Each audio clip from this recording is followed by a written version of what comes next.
All right, good morning, everyone. And today is December 1st, and this is the ES Morning Call, along with the other commodities that we cover. Got my Christmas mug out already on here. We're always going to be celebrate the holidays, all of the holidays. So, morning, Anthony. Morning, Ung. How you doing? Good. How's the mic sound? Sounds good. I'm waiting for us to start here. A little delay. Are we up? We running? Huh? There we go. We're up. All right. 99, 100. I did my 100 sit-ups right here. I don't know if you were counting. I did like 1,000. Yeah, you did 1,000? So good morning. And all right, so not a lot of action overnight. We kind of rallied off the lows. I think that sell-off yesterday had to do with the end of the year. It's December 1st. A lot of things going on, especially coming out on this Thursday with Yellen speaking and Mario Draghi going to probably lower their rates and more quantitative easing out of Europe. So I think the market's going to, just stay in that kind of range until then.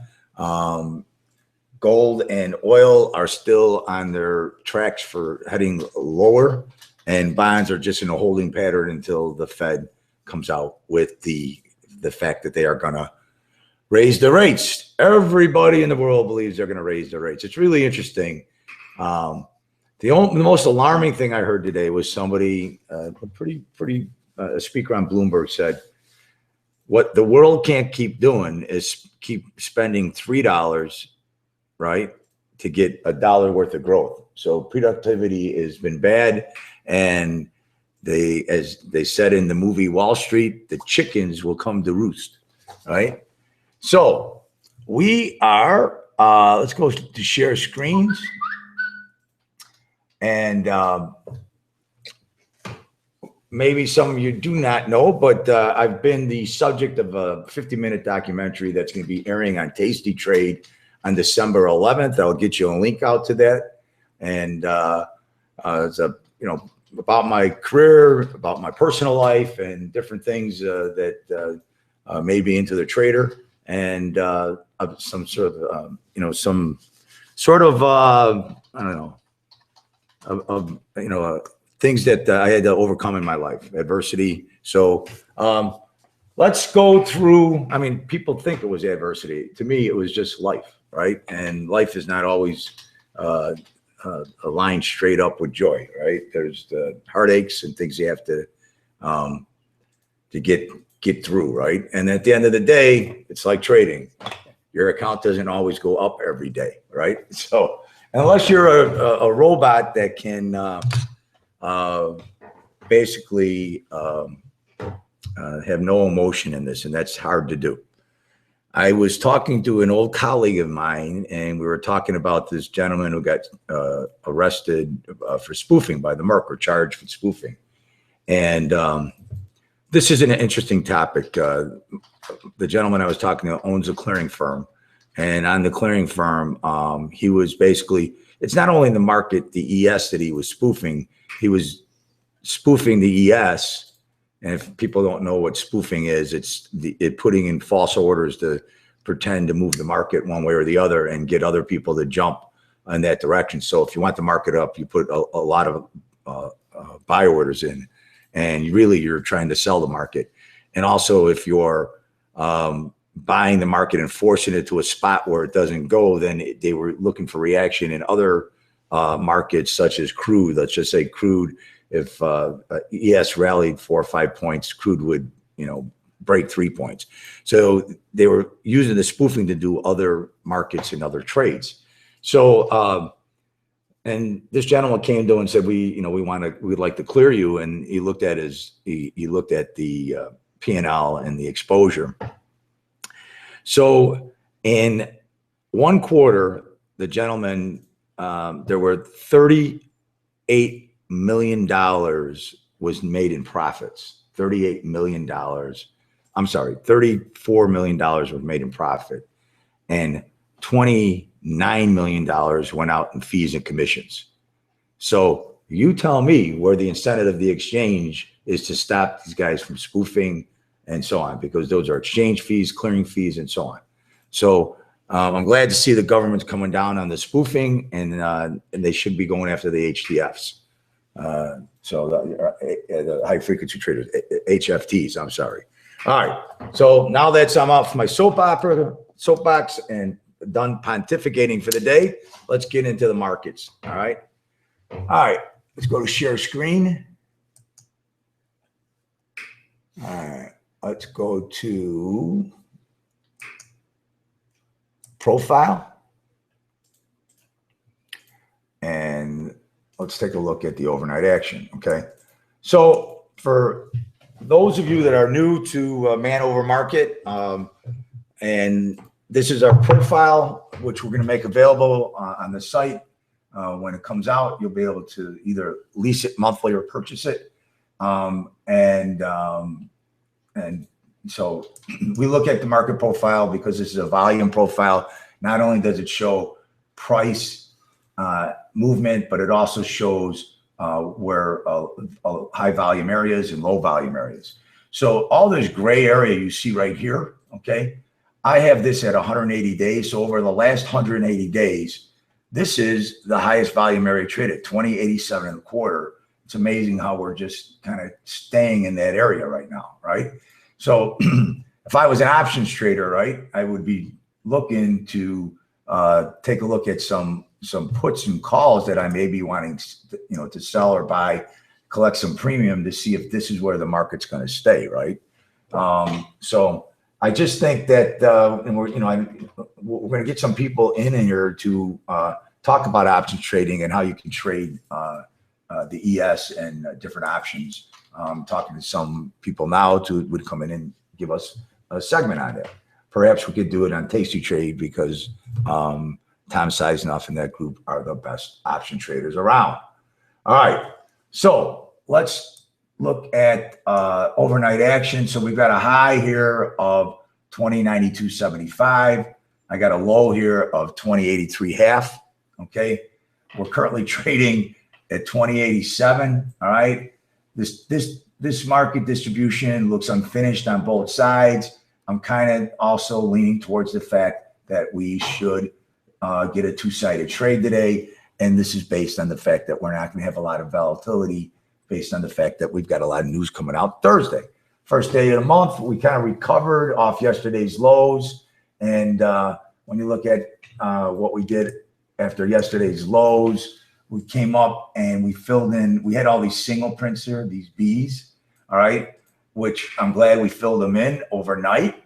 But to me, overnight trading is just overnight trading. You're trading an ES market that's not open. So we have to go back and we have to see if we're going to revisit this area during the regular trading hours. Okay. So that's the way I look at overnight trading. And we're going to show you good news. The bubbles and things are completed and we're getting closer to opening the site. The trading funding program will start on the 1st of the year. So we are going to be offering our indicators and our and daily commentary and so on. So you'll be able to still stay with us. All right. So kind of finished on both ends, trading in the middle. I think that the key to us always is if you take out the value area high or low, and the Globex high or low will give you an indication of where the market's going. When I merged this back together from yesterday, okay, I'm gonna merge this right. I look at that bottom, and that bottom looks pretty complete to us. All right, it's not. That's the way a bottom should form with the proper amount of tail here and so on. Okay, as I go lower, and these are the things that I look at. All right, so down here, and without going all the way over to when these things occurred, all right, I have some single prints at 2068 down to 2067. Okay. These are what we call naked value areas, okay? That means they haven't been tested to 76.5 to 73. Ultimately, I just think that our market is in this range between, let's say, 2050. So if I go this way, all right, so I'm over here. Whoops. This is why I don't like to do that. So I got, some unfinished bottoms over here, and then I have some single prints that have to get filled. So these are the markets. This is where I draw these lines in here so that we can take advantage of where the market was and where it came from. Okay. So, oops, there we go. Still haven't gotten to them. There they are. So I've got these single prints back from 1124, right? So this is an unfinished bottom to me, this whole area down to 2065. So I think that as long as we have this in here, that this is definitely a target that we can look to get to on the bottom side, right? This zone down to 2068, down to 2065 half. All right. And look, this is not a perfect science, right? When you're doing charting and technical analysis, you're looking at, historical movement and trying to predict if the market's going to revisit that. More importantly is the indicators that we use throughout the day and market movement and the way the profile forms. I don't use the profile. To me, is where the market's been and where there's been a lot of activity. And so it tends to gravitate to those areas. So I kind of like to look at the profile, but really you have to kind of look at the market movement throughout the day and see how the order flow is coming in. And we look at the pivots and we look at different things like that. And, CCI and MACD and different things to give us an indication of how the market is moving. Okay. All right. So good news. The bubbles are in. Okay. I'm going to have to change this. We've got a couple different things we have to do. It's not complete yet, but we're starting to get it. So you will be able to get the market news throughout these won't operate the tick and all that until 8:30. And right now we're trading above value. Okay. So we got a value area high here of 2086. I've got a point of control here of 2080 and a quarter. I got a value area low of 2079 and a quarter. Okay. Now this is what I'm going to show you here. So the 5-minute pivot is right now currently above, has been taken out in the overnight session. In the overnight session, before this is over, I'm going to swap back to the regular trading session, and then we will be looking at the regular trading session pivots, right? Because I've been telling you that the important thing to us is the regular trading session because that's when the stocks are open. But right now, the indication in the market is up higher. Got a NASDAQ up on, 5.5, Dow up 22, we're up 350, okay? That's where we're at, okay? So when I look at that, let me bring down the Russell. So, and the Russell is, are these, what, did you do anything, or are these still the? It's a Ray Russell chart. No, what, is it a day session or what? It's you gotta change it, change that to okay. Instrument side. All right, so I gotta go here, instrument setting. It's set for the, right now it's set for the day session. I'll go up here and I'm gonna hit okay. Okay, now it's gonna give me the overnight setting, okay? And you can see here in the overnight, okay, the Russell's trading higher. I haven't put the value area and stuff in. I'll be able to do that again. So right now, the 5-minute pivot's in a buy based on the overnight setting, right? So now, if I do that again, all right, and this is the way it's going to work, and you'll have these things are things that you have to experiment and see what you're most comfortable with, right? So I'm going to go back to here. Let me click on this. And then I'm going to go back to the regular trading hours, CME, Globex, regular trading hours, right? So I'm going to click that in. I'm going to hit OK. All right. And now when you look at that, all right, the pivot closed during the regular trading session right here at for the Russell at 12.70, right?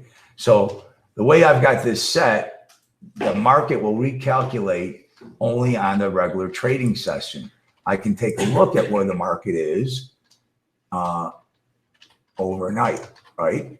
So I hope I'm not confusing you. So right now, if I take a look at the S&P, right, I got a value area high here of 2086. Okay, I've got the Globex trading session showing us that we're 350 higher. So we've got that in the bubbles here. Okay, so we got 2086. I've got the point of control at 2080 and a quarter, and I've got a low of 2079. We're trading above value, right? So if I go back and make this the regular trading hours, right? So if I click here and I go indicators, right here. Oh, I'm sorry, that's wrong.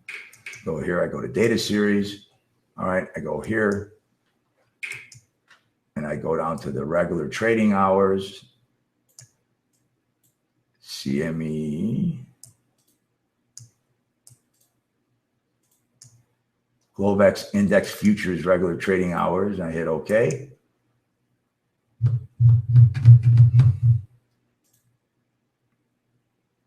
All right. And you can see we have these value areas in here, okay? And so the day pivot gives you the R1, it's all the way calculated, all right? And right now, 2088 half. So the pivot's been taken out and we're here, okay? I got a question about the thick line. Yes. On the chart, we said thick line is changing colors on the chart. It's in the middle. Oh, that's the VWAP. So that's your value. That's going to be your value weighted average price. Okay. Okay. So that is also part of the indicators. Here's our CCI. So this is this thick line right here, right? That's the value VWAP, value weighted average price. And then this red line here is one standard deviation from that. And the second one is two standard deviations from that. Okay. And then here is one standard deviation down, one standard deviation to the bottom, okay? So we kind of look at those to see if the market's getting exhausted when you get a standard deviation from the value weighted average price. And these exhaustion dots let you know that you're getting to a point where the market is traditionally is exhausted and should flatten out and not necessarily reverse, but it gets more difficult to keep going the other way. Any other questions? Nope. All right. So all these bubbles, as you can see now, they're showing you these will not turn positive, right, until the market opens up at 8:30. Okay. All right. So, you know what? I only talked about the bottom on this, so let's go up. Let's go and talk about the top. All right. When I'm looking up for prices on the top, we got, of course, we got the Globex high of 2092.75. We've got unfinished up here. Okay. So this is when I talk about unfinished tops. Look at this. This is unfinished. Okay. This was unfinished because this was a selling tail. All right. Okay. And this is flat across. That's an unfinished top. Right here, this is unfinished top, okay? All right, this is unfinished top. So I got a whole group of cluster right here between 2095, starting from 2094 up to 2096, which is an area where the market has got exhausted and has not traded in a range, in a typical range, right? Or a typical ending. The sellers came in, or buyers were exhausted and so on, couldn't get in. And they stopped and the market reversed. Excuse me. So my next zone, I try to get these zones, is that the market is trading below this 2097.75 and up to this 21.075. I need the market. That's the next zone I'm looking at the market to move to. And that's where we should go once we get above these areas right here, this 2096. I've got a single print starting here at 2107 and a quarter to 2108. Excuse me. And I have another group from 2109 half up to 21.1075, and then I got an unfinished top, bunch of unfinished tops at 21.1250.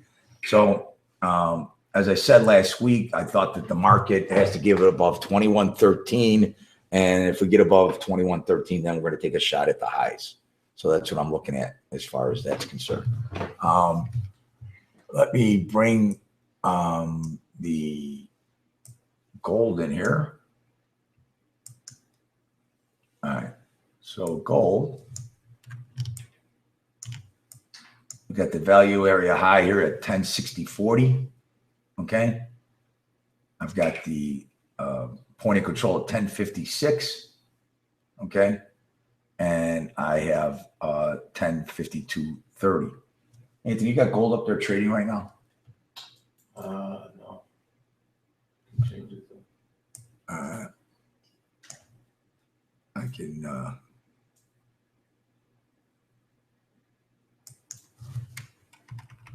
hold on one second.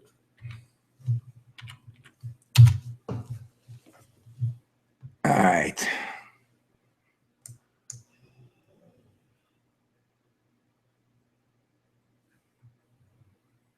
So gold currently at 10.7 is trading what, 1078? 1060. No, I'm sorry. I've got the chart all the way over the wrong side. All right. So gold is currently trading like at 1068, right? So that's right in here, 1063.90. So I'm waiting for the regular markets open, and so we're trading above value right now in gold. So it's going to take a little while for me to get, acclimated back to this, because I got to switch back and forth through the charts. All right. So so like I said, the market is currently trading at 1068.75. So it's trading above value. Okay, right up in here.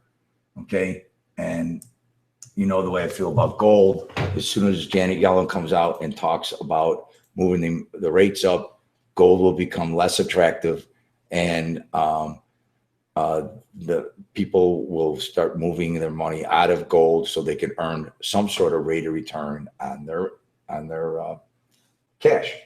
All right. However, all this, like I told you before, gold is a demand product. It's not a supply and demand product. Don't let anybody ever tell you that gold is a supply and demand product. There's not enough jewelry in the world that will ever deplete the supply of gold. All right. The only reason people buy gold is either a hedge against inflation. All right. To have more gold reserves. So in their mind, they believe that they're going to protect against any falling dollars. All right. And if the world comes to an end as we know it, politically or economically, gold has been a safe haven. So it's only what demand is driving gold. It has nothing to do with supply. We produced about 5 million ounces a year, and it doesn't matter. It doesn't need. It has nothing to do with supply. It's just demand. So it's a demand product. So that's what I feel about gold. It will get down to $1,000 an ounce once Janet Yellen decides to raise the rates. Okay, let me bring in our oil chart. All right. So, I just want to make sure I don't do this wrong, because I've got to go back and forth through a couple of charts. We're going to work the bugs out of everything.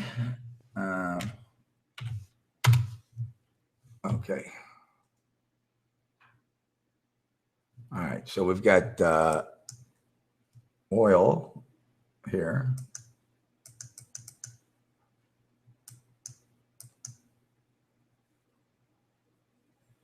$42.40 area. All right. So here we go. Right now, oil. We've got the top of value in oil right here at 42.57. We've got 42.33 here as the point of control. And then we've got a 41.84 in oil. I thought I put a bull bear zone in. It will not let me see if that's the other thing we've got to get straightened out. We have a bull bear zone in oil. I will put it out on Twitter. So the way you enter this is you just go to your data series here. Okay. All right. And you will go to, where am I going, Anthony? I got lost again. What are you trying to put? Show them how to enter. Oh, wait. Right click, go to indicators. Okay. Let me shut this. So I can, either that or I can go up to the top, right? Yeah. Indicators. You'll go down to the mom indicators. Okay. Go to levels. Go to mom levels. Okay. And then top right section. Top right section here. Yeah, you can put in all your values. So we got zone doesn't populate yet. Yeah. Okay. So the bull bear zone for us today is $42. Okay. The day pivot is 41.93. The value area high is 52.58. Value area low is 41.85. The VPOC is 42.33. Okay. So once we get that bug out where it's populating, it'll be right here on your screen, and it'll always be there, and it will move along with that. And if you're trading oil, you'll be able to get your updates on ES and all the other markets with the bubbles right up here on the top. Okay. So we still got a few bugs to get out of the bubbles, but there's red. So not to skip over what's going on in oil. So we are trading inside value right now, 42.42, right? So we got our bull bear zone at 42 even. All right. Right here, 42 even. I can, until that gets fixed, I can go here, throw in a line, go to 42, put it on there. If I want to make it, bigger, I can go here. And now I know there's my bull bear zone. All right. When the regular market's open, this will start populating, and we'll know where we're at. Okay. So the bubbles are done. We got a few more things, and then we will be going live with the site, and the trading program will be live on the first of the year. We will be getting it out before that, getting people registered, and the trading funding program will start at the first of the year. So right now, currently, what oil is trading at 41.55, right? Yes, 41.55. All right. Any questions on the indicators or anything, Anthony? Yeah. So the same guy, Steve, that asked about the VWAP before. Right. He said the VWAP is the broken line. Looks like a dash and has standard deviation bands. What is the solid, thicker line? This line here, where's the VWAP? Okay. And it's hard to tell because there's a delay, so I can't. I think he's talking about the middle line there. Right here. Yeah. All right. So I think that's the repeat of our CCI right here. See here? That's the moving averages. See how it goes from red to green right here? So that is our CCI down here that is moving right here. Sorry, Steve. You got that? Yeah. So it's just the CCI displayed on the chart, right? Correct. Okay. All right. Right. I'm sorry. This is the VWAP right here. The dash lines right there. See it? Yep. Okay. And then this is a repeat of the CCI line that's down on the bottom. These are the moving averages, how we have them programmed in there. Okay. I hope that clarifies it. Okay. All right. Any other questions? Same guy, Steve, said GC theory is that price way above value and VWAP should move down towards value and VWAP. If it does not, then traders are establishing a higher value area. I guess, do you agree with that? I agree with that, right? So why do we look at value area lows and highs, right? Why do we look at volume point of controls, right? If you're getting higher highs in your value areas and higher, market's open. All right, look, the market's open. I'm going to have to end the broadcast. I got some other things we got to get going here, but tomorrow we'll have more of a Q&A on the bubbles and so on. So you can see here, the market, how it's working. We're trading, we opened up in front of value. I'm going to go to my profile. Okay. I'm going to get it back inside. Let's go back in here. All right. I'm going to take bracket B. I'm going to make the split right here. And I'll be watching the market as it. So I have my market profile here. I've got my day chart here. All right. So when the market opens in this, we're looking to see if it's looking to move back inside of value. Okay. Okay. So these are the different things that, this is how you have to kind of assess the market. Okay. All right. I think that, once we get all these things together, we're going to do a trading session, like an hour, like an hour from the opening to like 9:30 to see how we, look and view at the market and see how market movement affects decision-making. Okay. All right, everybody. Thanks for signing in. We'll talk to you tomorrow, and email me questions prior to the morning meeting tomorrow, so I can be prepared to give you the correct answers. Okay. All right, everybody. Talk to you later, and good luck trading today.